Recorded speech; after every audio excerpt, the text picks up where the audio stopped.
Be here now. Just be here now.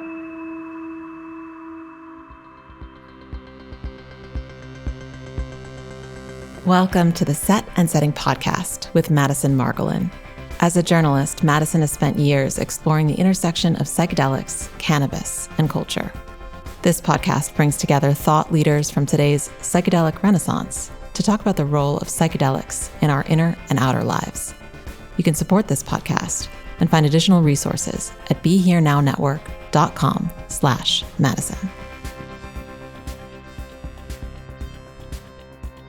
Hey everyone, welcome back to Set and Setting. Today we have Abdullah Saeed. He's a Pakistani-American writer, comic, and cannabis media maker based in LA, and also the co-host of a show called Great Moments in Weed History.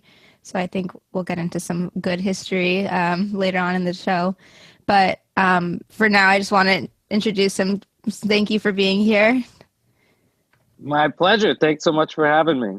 So you have a really, people might recognize your name. You have a very diverse background and as far as what you've done, in cannabis and media and so to speak. So, how did you get to where you are today? Just give us sort of the brief the Cliff Notes. Yeah, the Cliff Notes of the Abdullah of today.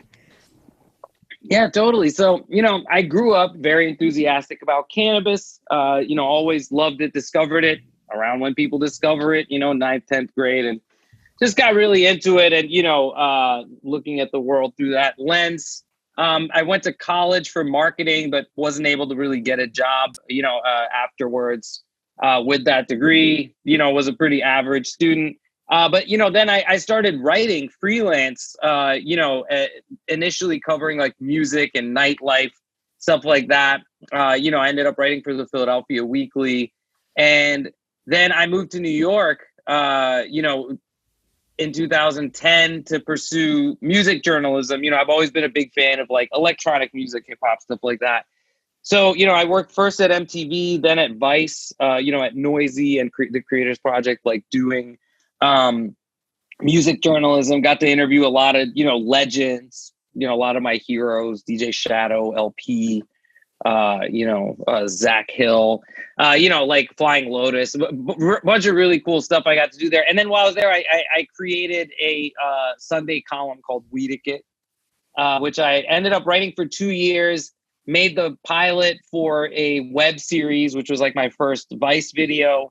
And then I went to another company that offered me more money, and Vice got pissed off and replaced me with another guy on Weedicket. And then, a year or two later, brought me back in the fold to do Bong Appetit, which I did with David Biedenstock, who's my co-host on Great Moments in Weed History. And then I was brought back onto staff to do shows and development for Viceland. And that's, I did a show called Vice Does America, which nobody's heard of because it failed, even though it was pretty awesome. And then Bong Appetit, which became kind of my biggest contribution to cannabis media. And then I was a writer and actor on High Maintenance. And then in between there's lots of other stuff. I've done documentaries on other misunderstood substances. I like to think of myself as a person who tries to erase the lines between food, drugs, and medicine. In the minds of people, because we've been conditioned to really look at the world in an odd way. And I also think, I'm fortunate to be part of a wave. You know what I mean? I happen to be a cannabis enthusiastic person who lives at this time where, there's a wave of understanding. There's a real change in the way people look at it. And to me, I'm one of the cheerleaders of that change, among many other wonderful people. Including yourself, who are in this fight. Cool. So there was something you said in there about erasing the lines or kind of blurring the lines between, was it food, drugs, and medicine? Is that what you said? Yeah. So can you kind of elaborate on that? What do you mean by, what do you mean by that exactly? And how should we conceive of these three categories? Right. So, I think that when we take for granted the sort of, rules of society, right? That we grow up in, we don't really take a step back and understand where these mores came from, why they were developed, who it benefits to, to limit our knowledge in certain ways, right? Look, we live in a capitalistic society. There is a hierarchy that exists in that. All capitalism is a pyramid scheme, right? And not to get too like crazy off the deep end, but I think that, that shouldn't sound so off the deep end. It's just facts, you know what I mean, in a lot of ways. And I think within that, you start to realize that the information that you're allowed, the whole Facebook thing should be proof of that, right? Is that the information that you're given is distilled by people who benefit from you knowing and believing certain things and not knowing and not believing other things, right? Mm-hmm. And that really, it behooves us to take a step back and break out of that thinking and recognize that the opiates that are being dispensed to you by a doctor, right, which we now know, as cause rampant addiction and death, throughout all rungs of society, that substance is the same as the one that is completely illegal from being trafficked over borders when it's coming from other countries, and that the demand for that stuff is human, right? The demand for altered states is absolutely human, right? So even, I'm a person who doesn't look at any substance as a bad substance, right? Which is the way that we've categorized drugs as opposed to medicine. Like, we should be weirded out that you can point at the same substance in one form and say, this is medicine, and in another form and say, this is a drug. All the while daily consuming mind-altering substances and calling them food. You know what I mean? Caffeine, alcohol, things that are sold in our grocery stores, things that we eat. Everything is a mind-altering substance in a lot of ways, right? The weather is a mind-altering circumstance. Your body chemistry is not this pristine thing that needs to be maintained absolutely by the things you consume. And moreover, if the government, if the authorities actually had your well-being in mind, well, we wouldn't be discovering every year that all this shit that we've been putting into our bodies in the guise of food or medicine is actually just pollution, right? Mm-hmm. And on the other side of the coin, realizing that substances that we've been pushing away for so long, right, like cannabis or psilocybin or LSD, are actually like the actual, I'm forgetting what the Greek word is, but it's for that, the cure-all. You know what I'm saying? Like the ultimate medicine, the mana or whatever you want to call it, right? Like, this shit is saving our lives. We've just gone through the most collectively traumatic experience that, this many people have ever gone through in human history, right? And we're realizing that, we need help. And we've been shutting out the substances, the sort of almost like, non-lethal substances that can really be helping us in this shit. So, of course, you get a more complex answer than I would give, just a random person on a random podcast. But, I know you know what I'm talking about. I talk about drugs all day long and what a racket scheme the FDA is, and among other issues. So there was something you said that really piqued, a topic that I've really been passionate about for a while, which is this concept of psychedelic exceptionalism. So the idea of quote unquote good drugs and bad drugs, people saying, like cannabis and mushrooms are good and heroin and MDMA and all these synthetic drugs are not good, and it goes one step further. I saw someone tweeted, I think it was maybe the organization Dance Safe, but don't want to quote me on this, tweeted something about like, if your plant medicine campaign doesn't also include like poppies and coca, then call it a psychedelic plant medicine campaign. Like don't call it just straight up plant medicine.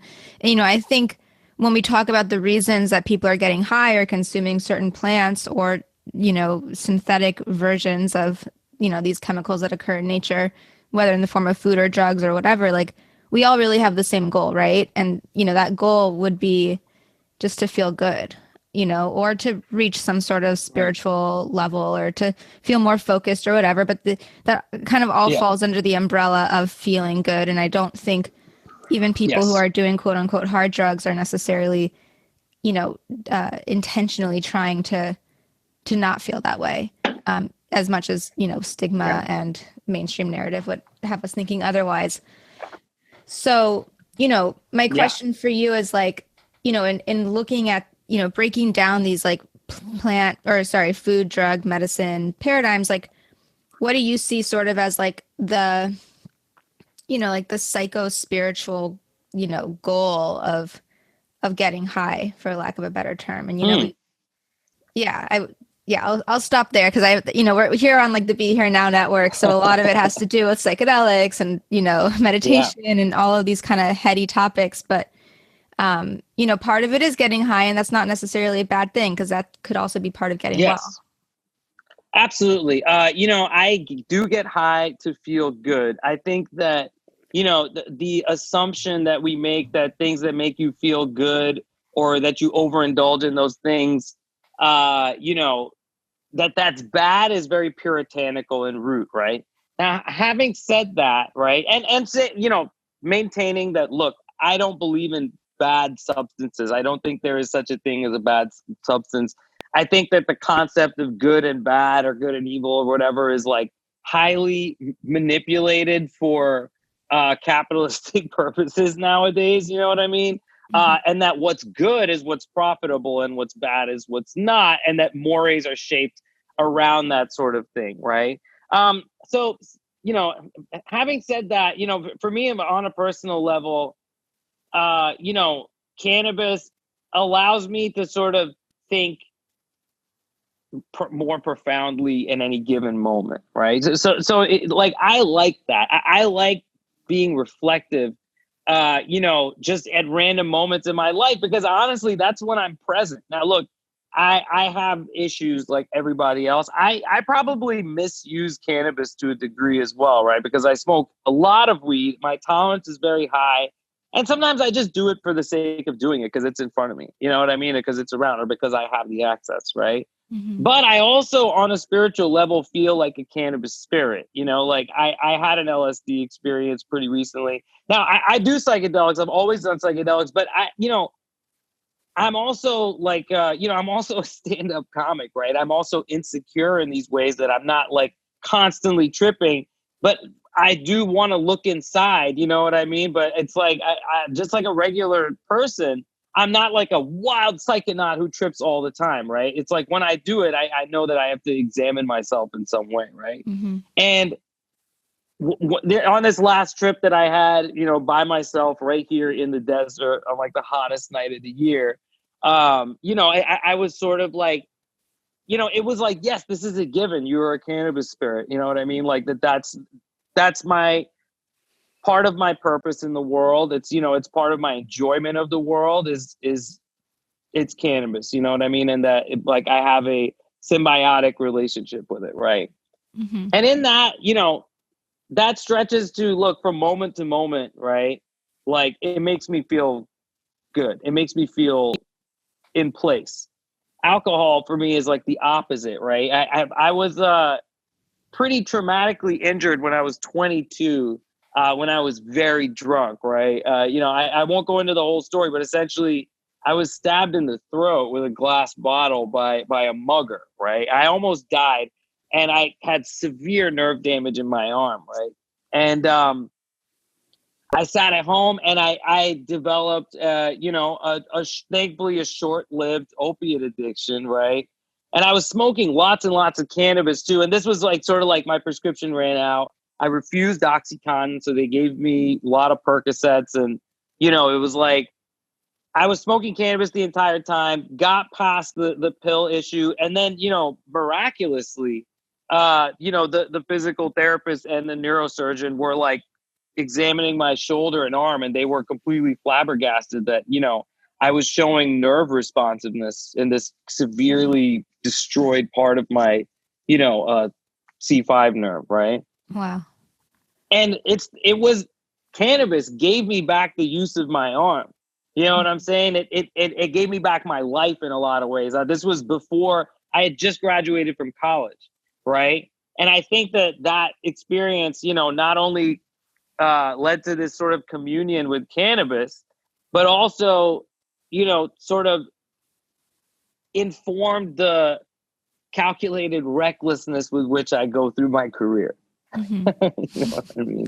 And I'm thankful to it for that. So yeah, in that way, there is a deep psychic and spiritual connection between me and cannabis. And I feel like I'm as much, you know, beheld to cannabis as it is to me in some ways, you know? Yeah, totally. So, you know, one thing going, you know, you have your show, Great Moments in Weed History. And we're kind of on sort of, I think this is kind of an historical show or an historical network kind of just referencing Ram Dass, right? And, you know, my question to you is like, in these great moments in weed history, is there anything that is relevant, I guess, to cannabis or psychedelics as it relates to sort of this Ram Dass, Timothy Leary movement, both, you know, at Harvard in the 60s, 70s, like with psychedelic research, and then like the cultural, you know, the cultural renaissance, I guess you could say, that happened, or revolution rather, through now, like, is, you know, like, is there intersection here that we're talking about? Because people think of Ram Dass really more as like in the psychedelic world. So I was wondering just if there was any fun stuff there. Yeah, absolutely. So, you know, I think that we haven't directly covered Ram Dass or Timothy Leary, but there are certainly a lot of stories that that coincide with that era, you know, of awakening. Of course, that was a very, you know, rich time in cannabis history. So sort of on the, you know, in that crew, and I am cheating right now and just going through you know, like some of our episodes to jog my memory here. But we interviewed David Crosby, and, you know, like that, I think that, you know, sort of the musical revolution that went hand in hand during that era with the psychedelic movement gives an incredibly important perspective. You know, like I really think that music nowadays is completely different, right? And such a huge part of the, you know, of the vibe of that time is in the music. You know, also in the same last psychedelic trip, I listened to this 6-hour playlist that my girlfriend and I have put together.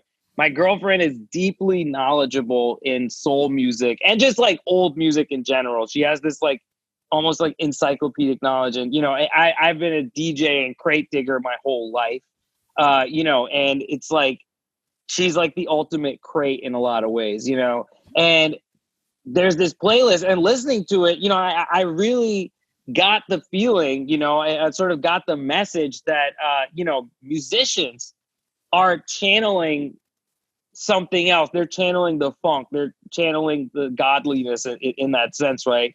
And they're a lot more like spiritual practitioners than they are like entertainers or artists or something like that. Like they're literally, you know, they're channeling another dimension or other dimensions. And I think David Crosby is absolutely one of those guys. And that interview was fucking amazing. And also it is just a miracle that man is still alive. Right? You know what I'm saying? And looking through, so one story that I would say is not related specifically to these characters, but has to do with psychedelics and is one of my favorite episodes that we've ever done, was a Christmas special about the psychedelic history of traditional Santa Claus Christmas imagery. So how aware of this history are you? I'm guessing you know something. Oh, the Amanita muscara mushrooms. Yeah, exactly. Yeah. So that was an incredibly fun episode. We went really in depth, and I think it's a great example of how psychedelic culture hides in plain sight. You know what I'm saying? It's like everyone's seen, you know, like a Chinese dragon. You know what I'm saying? On Chinese New Year or something like that. I've seen that dragon, right? But not everybody realizes that, like, that dragon, right? A lot of people have recorded seeing that dragon, you know, while on DMT or, you know, like during an ayahuasca experience, right? Mm-hmm. So it's like, you don't realize that, like, so many things, you know, that are like in front of us in this world are this representation of something otherworldly in a lot of ways, right? And I think that that's really fascinating. Yeah. Yeah, no, I just wanted to break it down just for people who don't know this Russian Santa Claus reference or whatever. Is there these or they can listen to the episode as well. It's called Santa's a Psychedelic Mushroom Shaman. And it was our last year Christmas special of Great Moments in Weed History. So yeah, basically just everyone should listen to the episode. But the idea is that the Santa Claus imagery in color scheme have been inspired by these red and white mushrooms that Siberian shamans used to eat. Is that in a nutshell? Cults. Did I? Yeah. You nailed it. Yeah.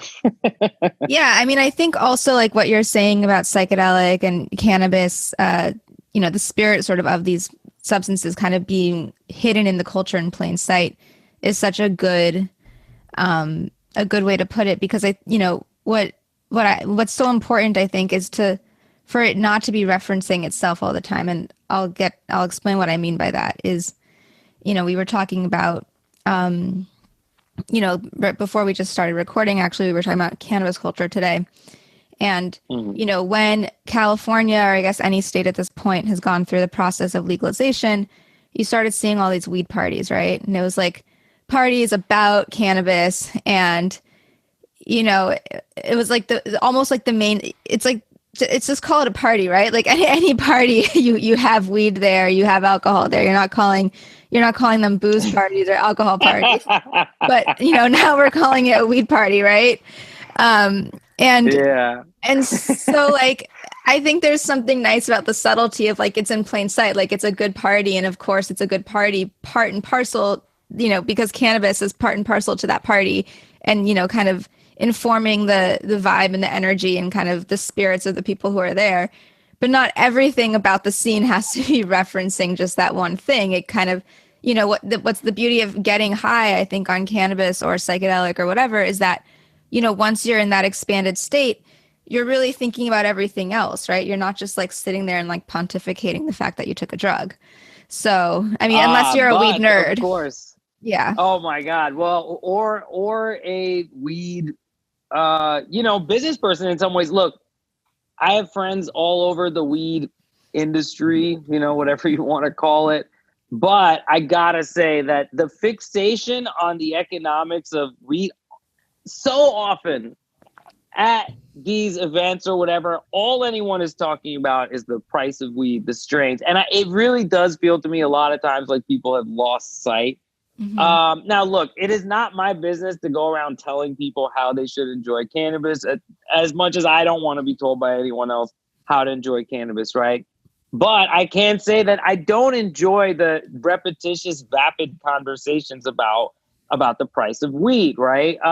So this is really, on Great Moments in Weed History, a thing that Bean and I try to do is preserve cannabis history, explore it because it's fun, but also preserve it because if we don't tell these stories, nobody else is going to, right? This stuff gets forgotten very quickly. I mean, look, we just interviewed Weldon Angelos, who's a rap producer, who basically was locked up, for selling like 3 ounces of weed, right? And his story is absolutely incredible. And it, goes all the way to like the fucking Supreme Court, but really, I was like, people nowadays don't appreciate how much freedom we have to like sit around in a room and, or whatever, have a Hollywood Hills weed party or whatever the fuck. It's like, that's the sad thing. But I guess it also is the normalization of the ordinary nature of weed, the just, mundanity of like, yeah, weed, I guess is the dream, like, look, coming from the East Coast, at a time when it was very, very difficult to get away with just walking down the street and smoking a joint. Like, I can really appreciate in California, I mean, it's literally nobody gives a shit if you're smoking a weed. That's normalization. Like, that's kind of the goal, right? Mm-hmm. I think culturally speaking is to make cannabis ordinary because, it's so funny. I used to think about it, this is one of those profound, like, stone reflections, but doing all the reporting and all, like, looking at the history and the largest prison population in human history, and like, you know, like people getting locked up and the police and all this shit, right? The stings and the helicopter raids. And when you're sitting there in front of a cannabis plant, it's just this cute, silly little plant. You know what I mean? It's just green and it's just sitting there and growing out of the dirt. And it just like, it's so crazy what a big deal we have made out of this thing that is just one of many wonderful plants. There's so many. This one is my favorite, you know? But like, if carrots were illegal, then the guy who loves carrots, you know, who happens to live at the time when people are finally coming to their senses about carrots and, you know, like all the positive health benefits of carrots, then the carrot guy would be the one sitting here talking to you, right? It's like, do you ever feel that way about psychedelics? Like you're just around at the right time? Yeah. You mean like people, you know, just kind of talking to me about psychedelics at the right time, or what do you... Yeah, like, you know, meaning, look, as a person who now is, you know, like, look, it's your sort of,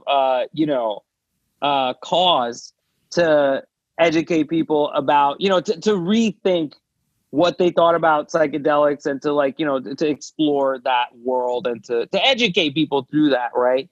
Do you feel like, oh shit, like, I can't believe that I'm the person who is all about this stuff right when this stuff is becoming like an important thing, and I get to be part of the wave that, you know what I mean, that changes the way people think about this thing that I love.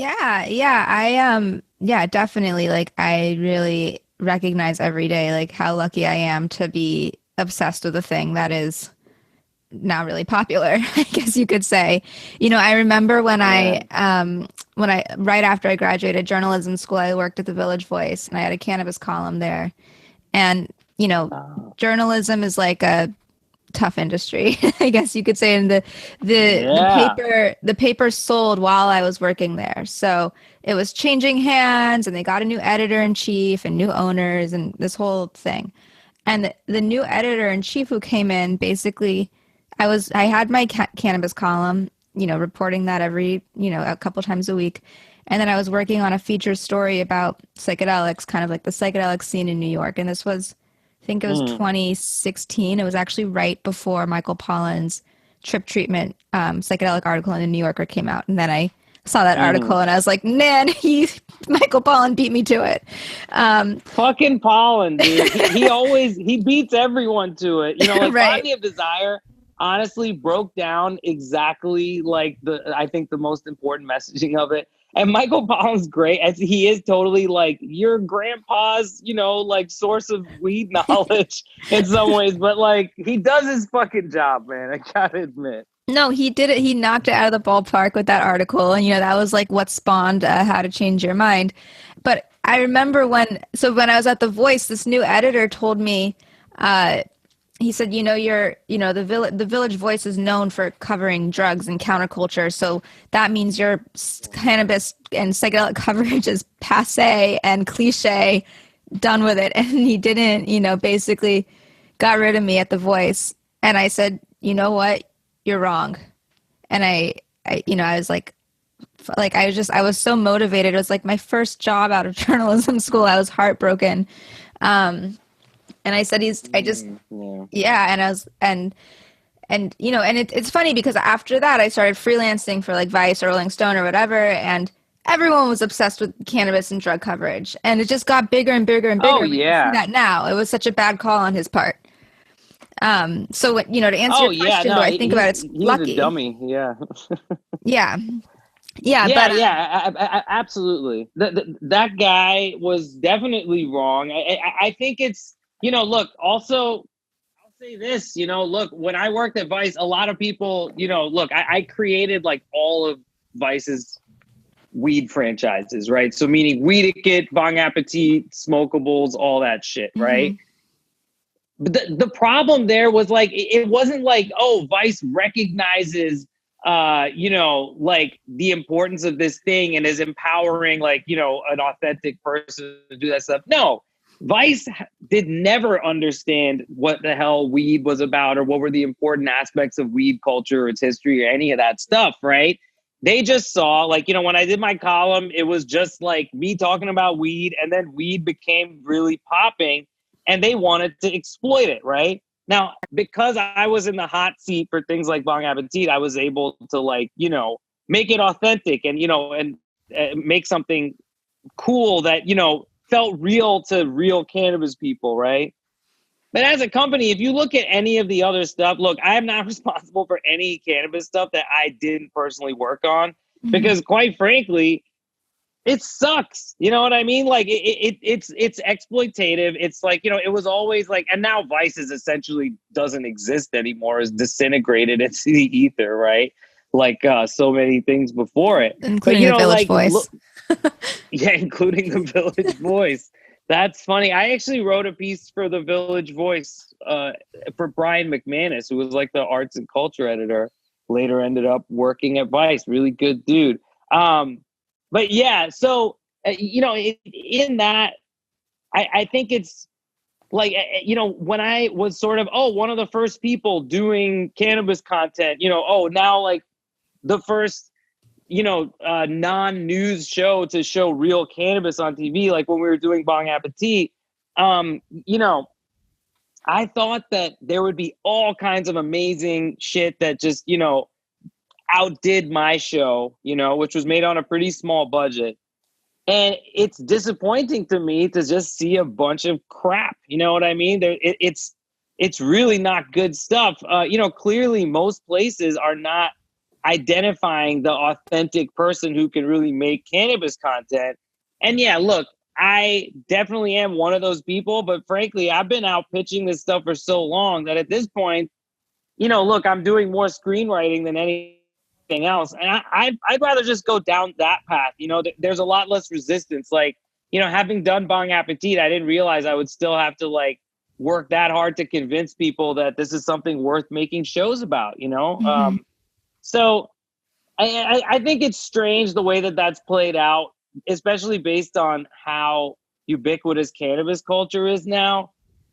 I'm surprised. I'm surprised that, there aren't more like really good, interesting cannabis shows out there, or, shows in which cannabis is a factor, like we were saying, is to a degree incidental, but present, you know what I mean? Because that to me is, what integral and forward. incidental, but, not like the focal point only. And I think this has so much to do with legalization and commercialization of cannabis. And, again, it's referencing that story you wrote that I mentioned before.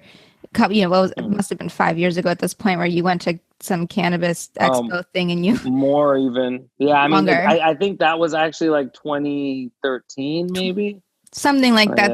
Yeah, So basically Abdullah wrote a story that was like, like they figured out how to make cannabis boring or something, like at these weed expos. And I think part of it is, and like what's so important about making media around this is like also preserving the culture. And, the media, reflects the culture, but also defines the culture. And so, by choosing who to focus on, like who to interview, what topics to focus on, et cetera, that really then pushes the culture in a certain type of direction. And I think because the emphasis so much has been on making cannabis and psychedelics, for that matter, palatable to these like Wall Street suits who just see it as another investment to salivate over. I mean, that's not fun. And I think, this whole like sterilization of cannabis culture, and what I'm seeing with psychedelic culture too, is really something that I want to like counteract. Because no, go on. Sorry. Yeah. Something I have said since the beginning, right, is I know this is all very exciting that they're legalizing weed and mushrooms or whatever. This is back when it was just weed. But don't so readily trust the authorities that have unjustly prohibited cannabis for so long to now justly regulate it, right? And I said it back then, and I hate to be the guy who says I told you so, but I fucking called it. Because, look, and I think the same thread exists for psychedelics, right? Is that like, man, look at legal cannabis in California. It is a mess. It is the single factor driving the growth of the black market that they're so afraid of, is their own stupid regulations.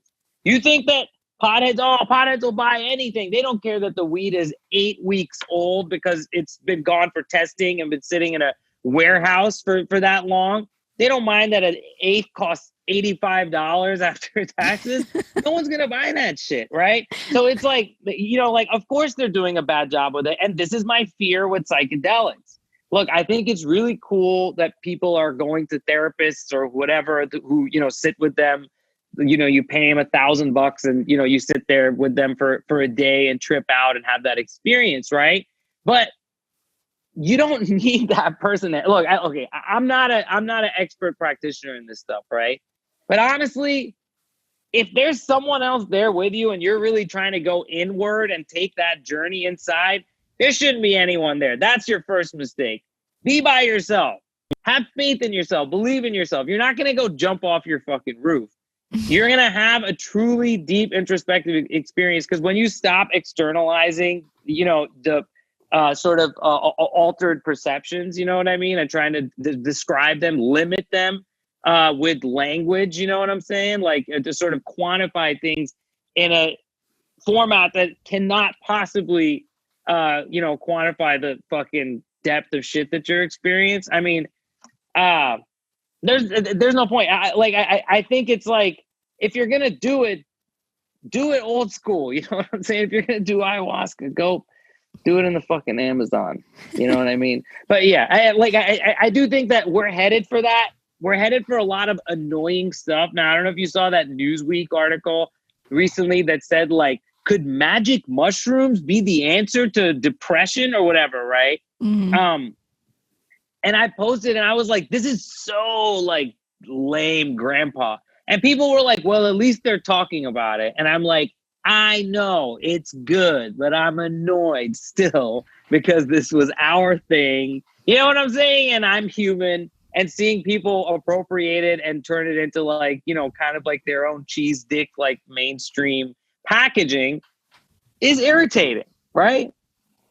I'm 1,000% with you. It's a thing that I've said a lot, when I'm interviewed on podcasts for Double Blind and stuff like that. People say, they ask me about the mainstreaming of psychedelics.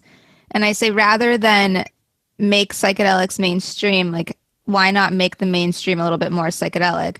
In that, I know, right? Yeah. Yeah. Like, and like, I guess, we've seen this happen. One of the most obvious examples of something countercultural becoming mainstream is yoga, right? And the whole Eastern philosophy that, Ram Dass is massively responsible for to an extent. And yeah, totally. Is the, what's happened to yoga in the commercial, kind of the commercial mainstream arena? Is that a positive or a negative, right? Did that ruin yoga, or did that bring yoga to so many more people who wouldn't otherwise be practicing it, even if they're doing it in a way that is so divorced from the original spiritual, devotional way that it's practiced in India or among people who incorporate it into their, actual like religion. But, I think it's quite similar with psychedelics and with cannabis. Is it better that more people just have access to it, even if they're accessing it enmeshed in a culture that sucks? Or should we, keep, and I think part of it is like setting standards for psychedelic. Yeah. What's your question? You said you had. I did. I was generally agreeing with you, but yeah, please. No, I was just saying, like, we just need to like set standards for like the industry itself, and like, are there ways that the cannabis or psychedelic industry can conduct themselves so that, the values that you would come to under the influence of these substances is then reflected and integrated into, the way you go about your life in business and economics and culture and politics and so forth. And I know that's like a big ask, but really, what I try to do with journalism. Absolutely. And, I think the real question, look, we definitely want that, right? And I think that when we said for decades, we meaning, just like-minded people, our ideological ancestors, all the way down to us, it was like, we want to legalize cannabis, because we believe that it's this symbolic thing. It's not only symbolic, it's also very practical, but it's all, it is very much a symbol for an awakening to say, oh, look, we're open to this stuff because smoking cannabis promotes sort of outside the box thinking and, whatever. And that legalizing cannabis is actually just a stepping stone to legalizing psychedelics, which I've said for a long time, because that's really what's going to enact strong change in people. But at the same time, and no, look, I really do believe that. I believe that the more people smoke cannabis, the more people will be kind and empathetic, because I think that's what it promotes, right? I think the more people do psychedelics, the more people will be self-aware and empathetic and better adjusted and, socially kinder and all those things, right? But I've also seen people who smoke weed all day and all night, smoke lots of weed, that are completely devoid of any depth or understanding of the profundity of existence that being high should give you. And I have met people who have broken through on DMT but are still the most arrogant, in some cases prejudiced people that I've ever spoken to. Mm-hmm. Right. I think Joe Rogan is a good example. Look, Joe Rogan is a real G when it comes to comedy and when it comes to, proliferating the idea of psychedelics and all that stuff. But he's also a knucklehead. You know what I mean? Look, with a lot of the stuff that he says. And look, this is a person who's broken through on DMT multiple times, right? And seen the light that we all come from, right? But he's still will gobble up anti-vax propaganda, right? Mm. So I think it's it is a lot to ask. It's a lot to ask. There's too many fucking people in the world, we were not supposed to be this many, you know what I mean? Obviously the balance is completely off. We're inadvertently terraforming the entire planet at a rapid pace right now because there's too fucking many of us. Right. And it's not even so much as look, if there was a tenth of our population using as much plastic and emitting as much carbon, we wouldn't, the world, our the habitability of the earth wouldn't be as fucked as it is. Right. So I think that it's a lot to ask. We're really far down this road of capitalism and war and, social control and totalitarianism and fascism. And we're just so far down this road that sometimes I wonder, it seemed to me when I was in college, when I was at the height of my idealism, it was 2002, 2006, right? 2007, something like that. That I was oh man, we're going to save the world. You know what I'm saying? Obama, you know what I mean? We're doing this, we're going to change the direction that we're going in. Now, especially having my sort of, dreams and faith in legal cannabis in California crushed by Prop 64, and seeing how that's played out and suddenly realizing that, oh my God, I'm an anti-legalization advocate now. I'm oh no, let's go back to, to medical only. And that, that I am a vocal supporter of the black market. You know what I mean? Because I believe that the only economic justice in this case lies in the, in supporting that black market. I think that it's a form of protest. Would that be, yeah, go on. I have a question. Would that be a decriminalized black market?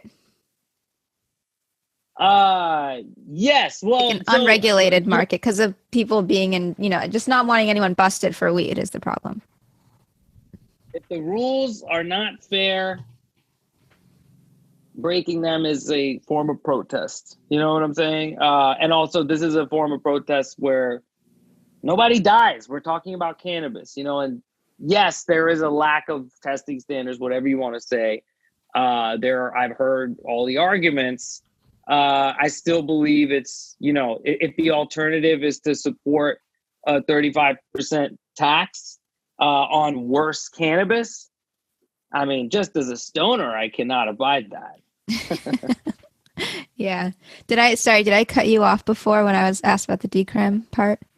No, it's okay. I was just rambling. Yeah, well, one thing I just want to get to, just, on the topic of kind of preserving the counterculture, or, creating as not just preserving the counterculture, but just making it so that the counterculture is maybe a little bit less niche, but, that people are coming over to it rather than having to like sterilize it, for the sake of making it more commercial and palatable to marketplace and stuff like that, is, I say often that, you saw with cannabis legalization, there was this dichotomy between medical marijuana and adult use marijuana. And that would have you thinking that there's like no other way to consume it, that something that's medical or therapeutic can't be fun, or something that's fun then by definition isn't necessarily therapeutic. Yeah.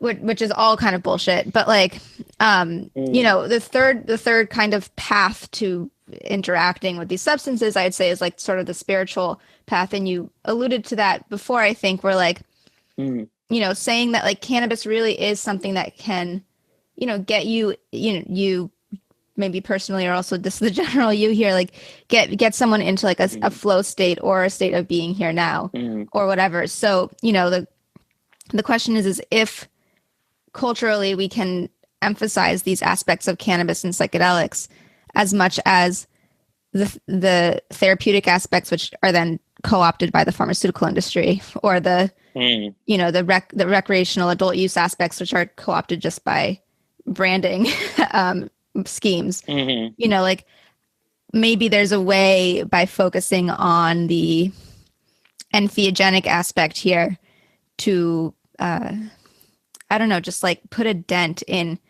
all of these other claws, coming at these medicines. I don't know if that makes sense, or. Yeah. No, I understand what you're saying. It's, like, and I think that's the thing that we don't have control over, right?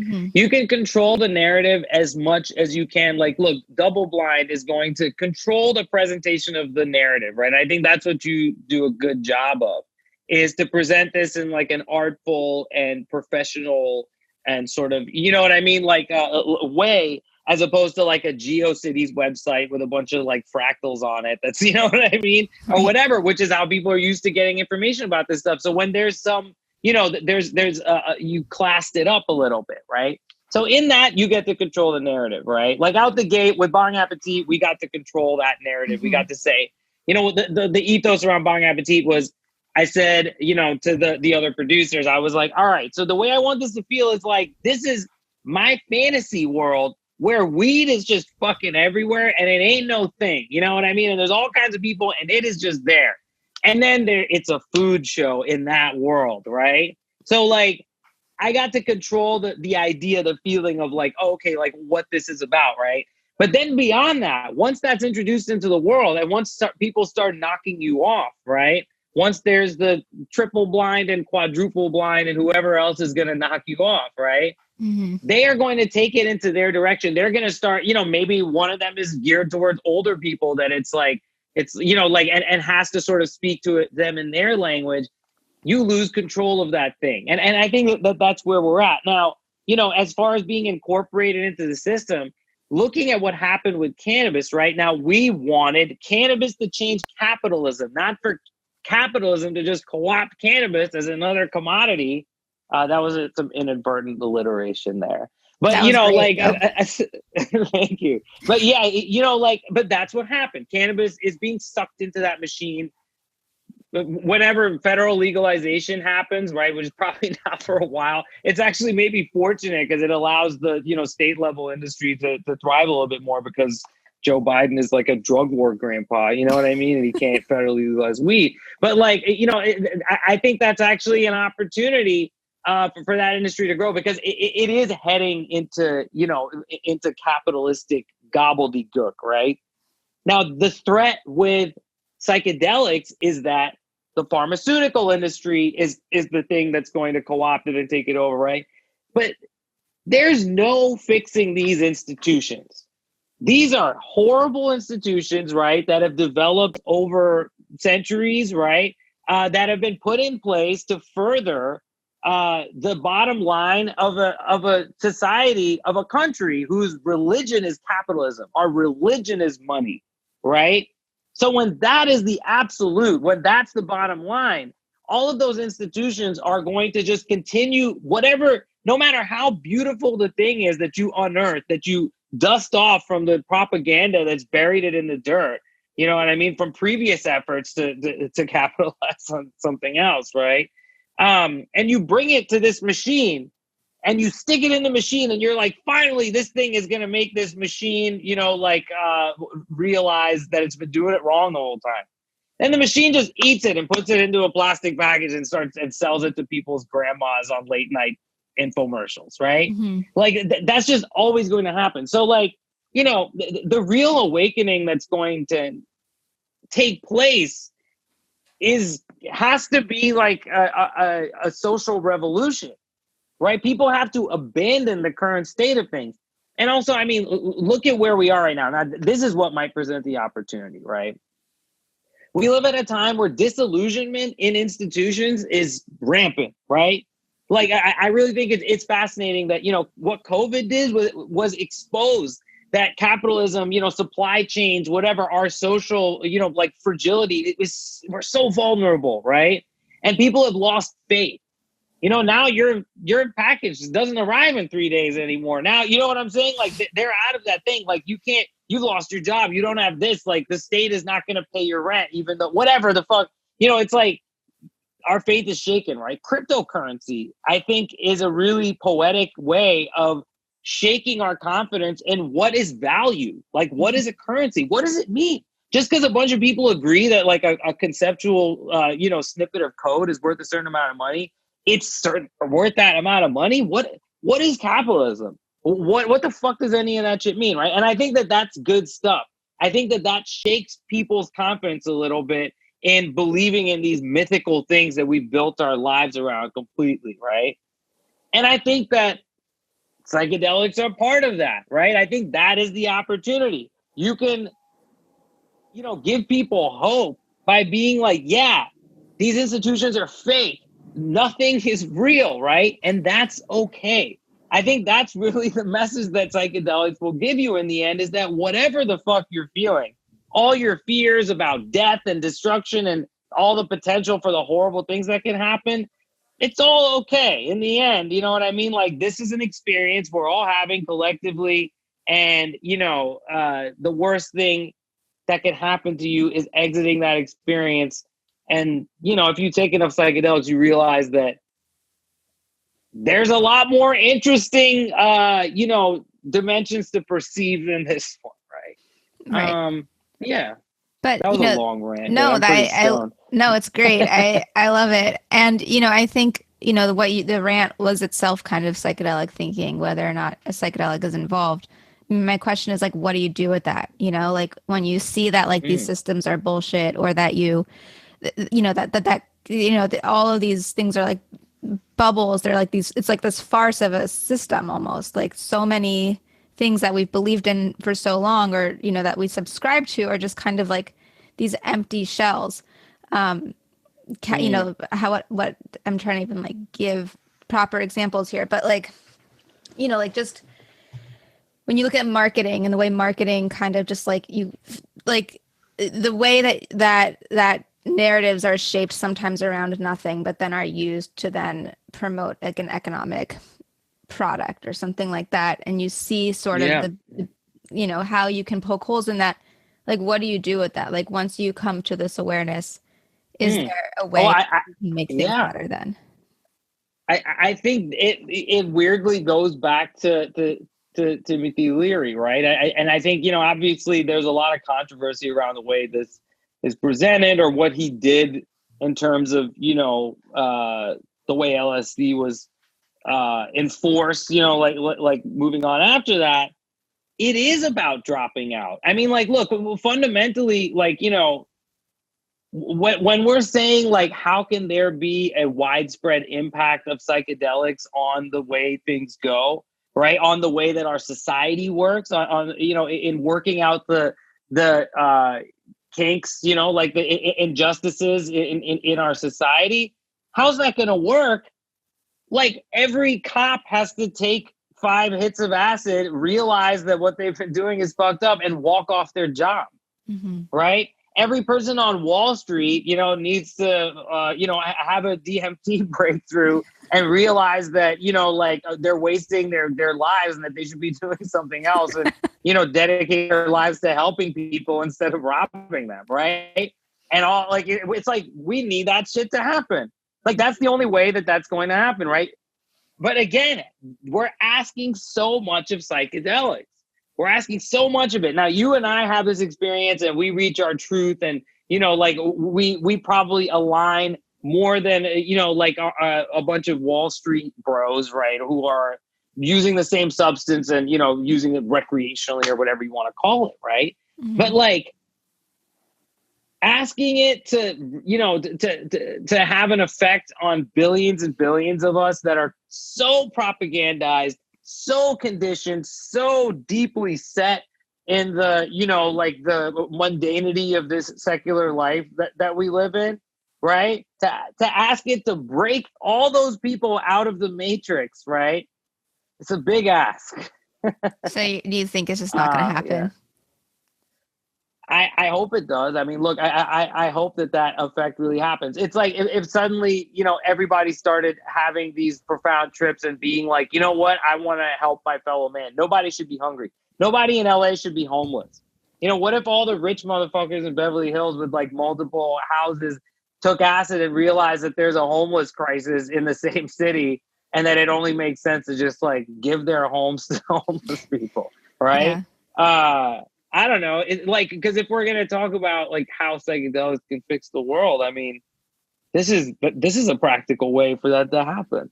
I mean, I don't think that psychedelics or cannabis are going to fix the world. I would hope that the consciousness, the shift, a gradual shift in consciousness and integrating some of the lessons that you come to under the experience of these drugs would maybe partially change the world.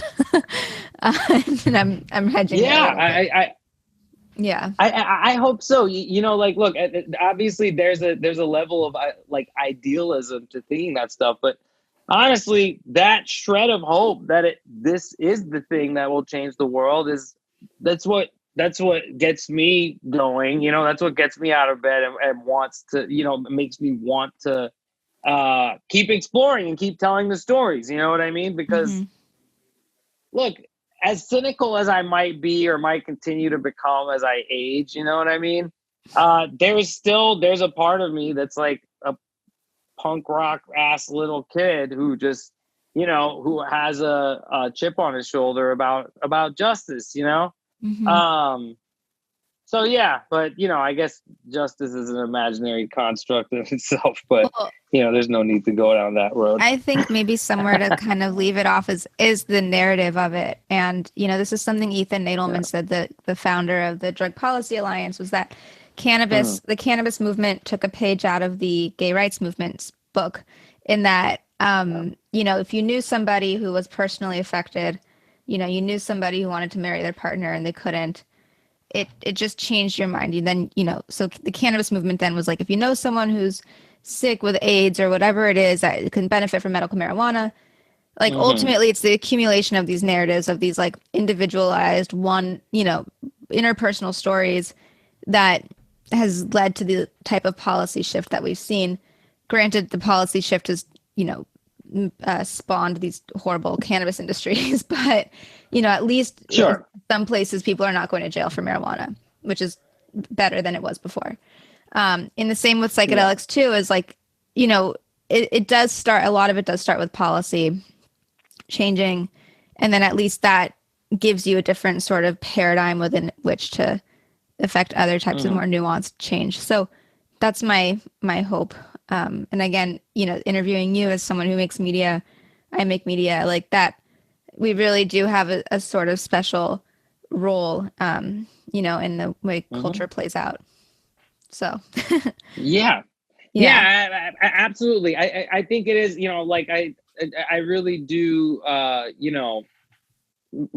with the idea that, look, the reason also that we do this is, yes, there's an underlying cause to this stuff, but it's also just so fucking interesting. The more you dig into it, the more you explore, that's the fun of being alive, right? Is getting these Easter eggs. You know what I mean? Like of within your life experience that just make things more interesting. And that, you know, in the end, I want as many people to experience that as possible. Oh yeah, and just to add on to there, yeah, we really are. We've done a couple episodes about the connection between, you know, cannabis activism and gay rights activism in San Francisco. One of them being about Dennis Perone, of course, you know, the legend, you know, who was involved in writing Prop 215, and Brownie Mary, who gave cannabis edibles to AIDS patients around the same time. The two knew each other, but they're both really, you know, like some of our episodes are fun. Those ones are a little heavy, but I think they're really important parts of this type of, you know, legislative history, at least. Cool. Well, yeah, and honestly, those people I really, Dennis Perone, John Entwistle, his partner, Brownie Mary, they're all such heroes to me also. And for the audience, to just give a little bit of context, is medical marijuana was legalized via Prop 215 in 1996 in California, but a lot of the activism that got that to happen came out of San Francisco, and specifically the gay community, which was dealing with AIDS at the time, and, you know, people medicating, you know, their symptoms with cannabis. So yeah, is there anything else that we didn't talk about that you want to add or discuss, or just, you know, get off your chest? That's it. Yeah, no, I really enjoyed our conversation. You know, I love talking about this stuff, and I'm just stoked, you know, on all of your work. Thanks so much for your contributions to this world. I'm just, you know, happy to see you doing it. And yeah. Well, thank you so much too. Yeah, of course. And where can people find out more about you, follow your work? Shout it out. I'm your kid on Twitter and Instagram, and yeah, I'm around. You know, if you want to ask me anything, feel free to send me a message. I check that shit from time to time. All right, awesome, cool, and yeah, everyone should also follow Great Moments in Weed History as well. And so we're available on all platforms, wherever. We're like in our 4th or 5th season now. Just tons of episodes. Me and my man David Bean's dog. Yeah, he's great. So thank you again, and see you next time. Yeah, thanks, Madison. Take care.